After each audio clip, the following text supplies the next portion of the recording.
Marathon Oasis de Montreal with the elite athlete coordinator who does other things too, Claude Arsenault. And you have a huge field this year, a great field, a couple of people, including one defending champion. Yeah, since 2003, I can tell you, yes, we've got a field that's the fastest, probably the biggest of the last 3 years, and we've worked very hard, you know, and we've developed, again, we brought what the reputation we had in the 80s with the X Marathon, and Barnard is doing very well in bringing back the reputation we had. So I got good, it's going to be this usual Ethiopian against Kenyans. But those guys are between 210 and 213, 212s on both sides.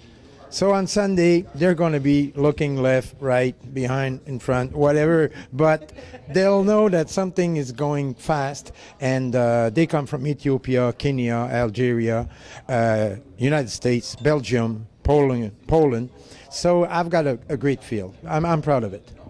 Well, it's an international field, and because it's an Olympic year, that makes kind of a difference because you've got people who just missed making the Olympic team, but they're still better than 99% of the runners in the world. You're so right. The ones we saw in Peking, some of them were like super great. When you run 206, 207, I mean, that's a big gang. But again, some of the other countries were less fast, of course. But among the cream of the cream, of course, if you send two Kenyans that are 205 and 206, and me, I get then 210, 210, and a 211, for me, it's great runners, even if their friends are doing 206 or 207. You know, there's a difference in between the top cream, which are the 15, 20 best, but then the next hundreds, they are very fast runners, and that's what we have in Montreal.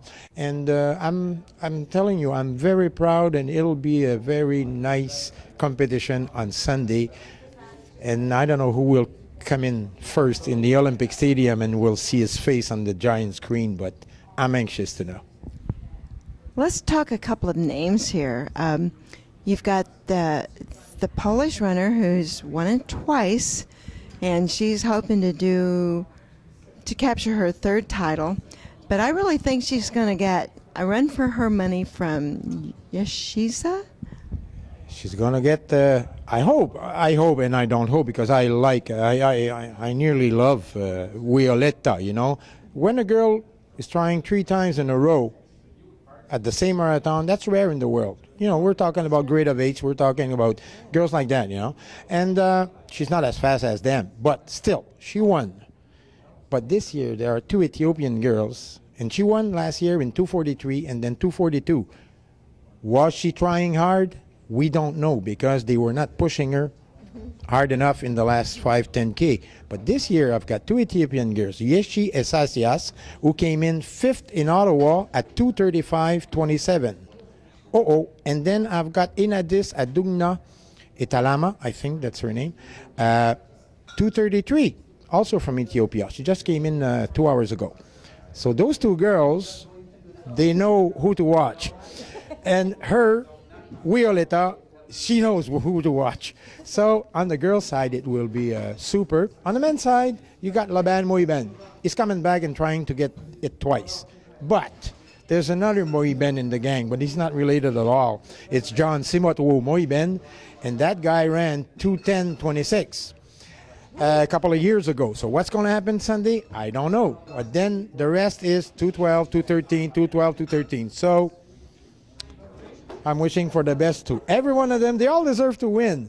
But I love that kind of competition. You know, nobody just takes off and says, I'm better than anybody. No. Sunday, I wouldn't bet no money on nobody. Well, a lot of people watch the Olympic marathons, and we all saw that anything can happen. Dina Castor, who won bronze in Athens, dropped out at 5K with a broken foot, so you never know. In a race like this, how do you think the Olympics is going to be in the back of people's minds? Look, I don't want to compare with the Olympics. The only thing I know, whatever the time those guys did in the past and they're going to do on Sunday, they give the best they have.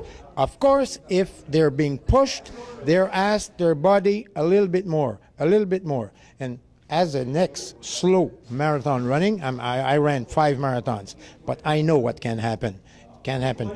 A wind in the face, blisters, discouragement, dehydration.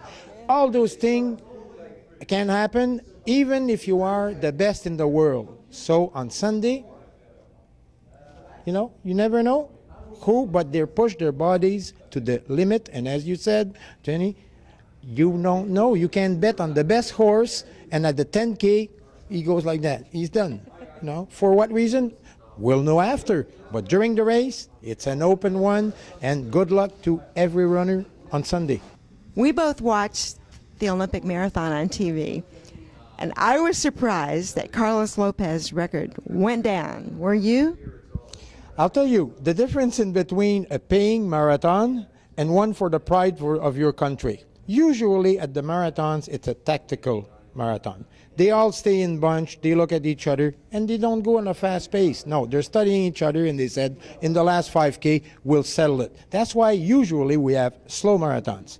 When at the finish line you have $100,000 to win, and you come back in your country and you're sponsored $50,000 a year by a big company, that's different. Then you've got to run fast. And the faster you run, the bigger is the purse, because if you break the record and if you break the... that's all about money. At the Olympics, the money's not there. It's the pride for your country. But this year, I guess the pride was like, let's run fast for our country. And that's what happened, and I'm glad, because we saw guys really pushing it compared to the other Olympics where tactic, and we had slow times, I think what was cool about the men's Olympic marathon was it was the first time that a Kenyan won an Olympic gold medal. And we all think the Kenyans have dominated the sport for so long. So it was fair. It was great that Samuel Wanjira got that medal. Yeah. I'm so glad, because I call that, up to a point, the Paula Radcliffe syndrome. They break records all over the world, and this year, and they said, at the Olympics, she'll cream everybody. Poor Paula. When it comes that day, at that time, at that hour, and you have no choice, you have to win a medal for your country, and suddenly you see that the pace is a bit too fast, the weather is too hot, the wind is too strong, and then you cannot fight all these things at the same time on that day. Then you got on the side, and then you learn that girl won. Well, Paula was much faster than her. That's that day. At that minute that it happens, and that's why the Kenyan won this year. But you look at Paul Tergat, and you look at, they're all those guys, 204, 205, everybody said, they're gonna cream everybody. On that day, you don't know what will happen, and this year, though, they decided to go fast, and that's good for all around the world to see athletes like that push their body right to the limit. Isn't that great about the marathon? You never know. What a great description of the marathon. Thank you. It's a pleasure talking with you guys every time.